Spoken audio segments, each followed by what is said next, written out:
We'll be taking off this splash pan and then supporting the engine, because I won't be able to remove the side motor mount without the engine dropping unless it's supported with a jack.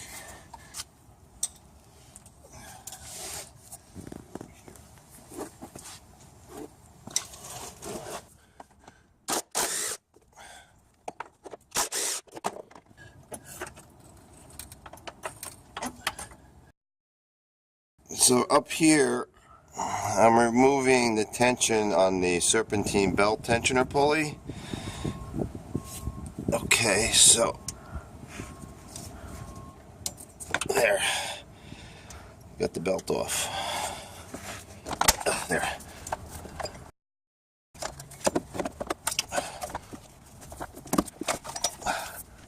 Alright, so we're going to remove the whole airbox assembly.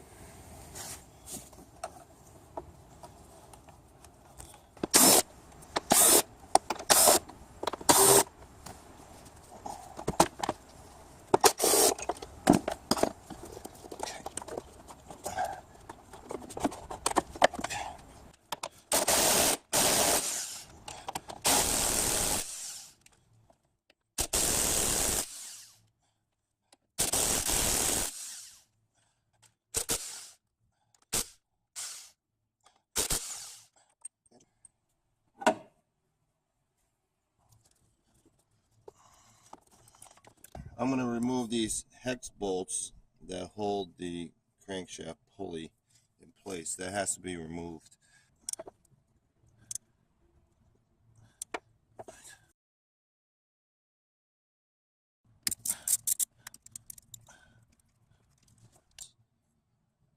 Alright.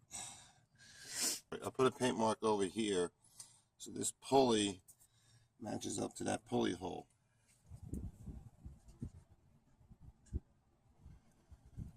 We have 3 clips over here for the timing belt cover and some 10mm bolts.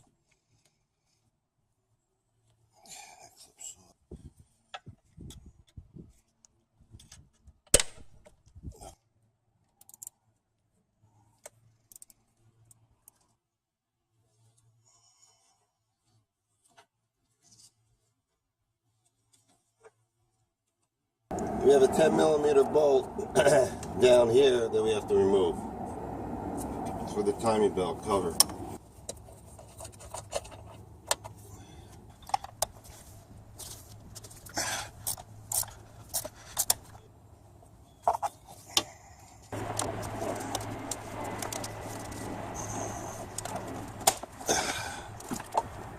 Find the alignment mark on the crankshaft.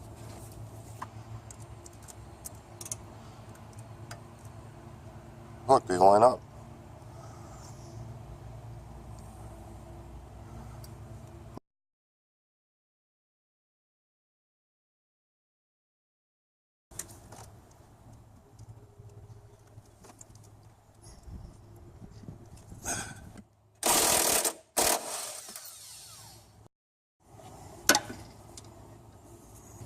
Okay, so I'm removing the belt tensioner.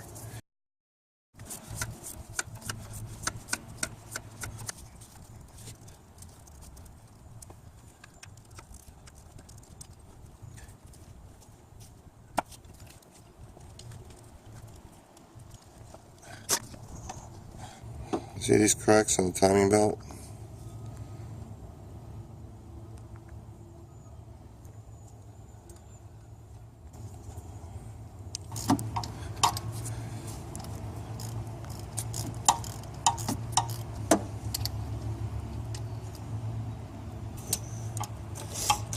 On the right side it goes like this, on the left side it goes like that.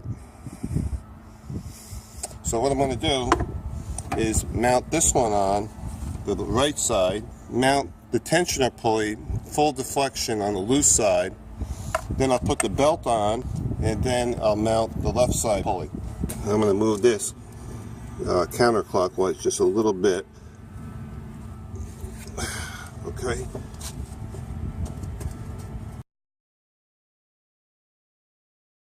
I'll put on this new pulley.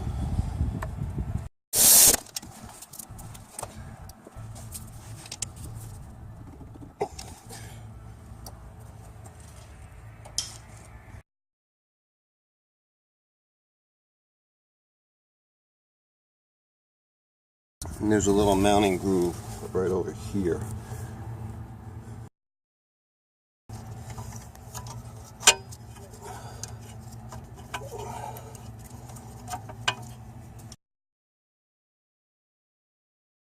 Right here on the engine block, you've got this little indentation that prevents the pulley from moving upward, right here.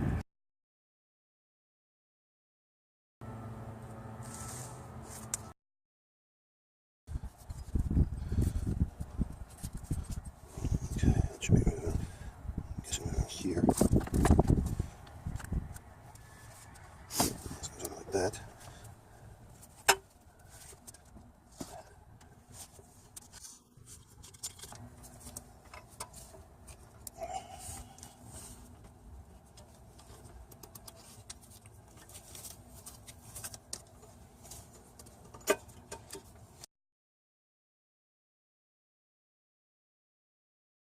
Have enough room over here to put the pulley on. We've got a lot of slack here.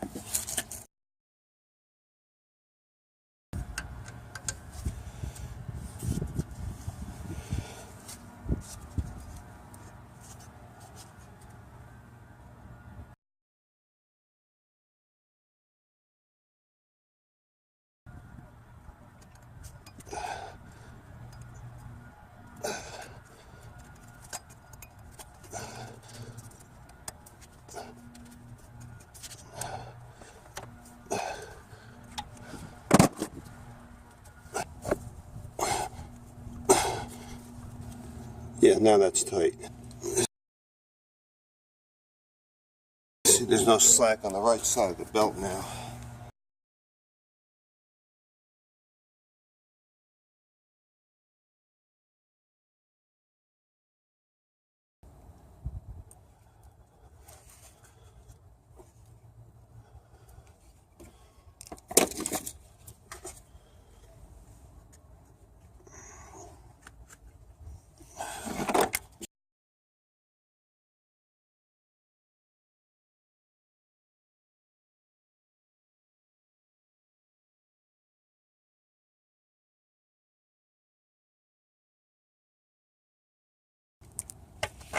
There.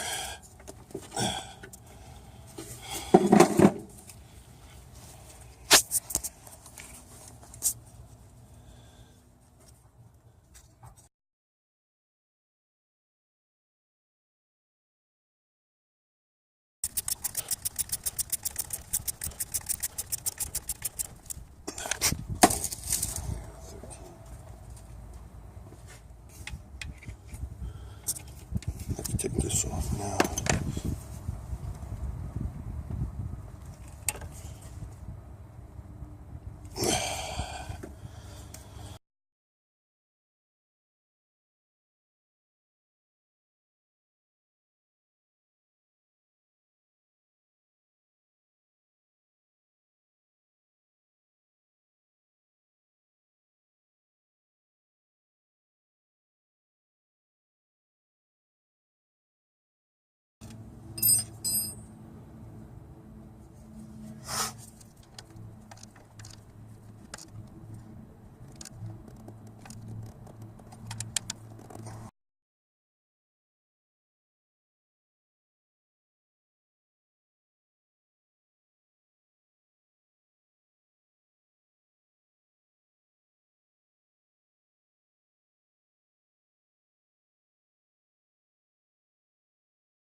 One of my customers called with a Suzuki Forenza stranded at the local repair shop. They told her that her timing belt jumped and her valves were bent. They also claimed to have done a compression check. Since it was a Suzuki, They didn't want to work on it and told her to bring it to a dealer. I found this story strange since she only had 32,000 miles on the car. Anyway, she agreed to have it towed to my place and I'd check it out. I first checked the owner's manual and the timing belt service interval. It was 60,000 miles or 48 months, whichever came first. The car's 2008 and 7 years overdue for a belt, but still, a belt slip with only 32,000 miles didn't make any sense.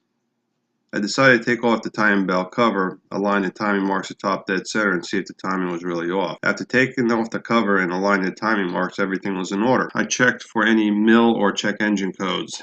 Lo and behold, they had 2 occurrences of P0300, random cylinder misfire. I pulled out all the plugs and they were covered with black soot, so I figured the coil pack was shot. I cleared the error codes and cranked up the car and got the revs up to 3,000. Again, the check engine light came on. I got the P0300 code, but more codes in the 300 series specific to the cylinder that was misfiring. When I finally received the new coil pack and swapped it out with the old coil, the engine fired up and ran with no problems. With a little bit of internet research, it appears that this engine had a reputation for coil pack failures. So with a new timing belt and coil pack, the customer was back on the road. So much for the slip timing belt and bend valve diagnosis from our local repair shop.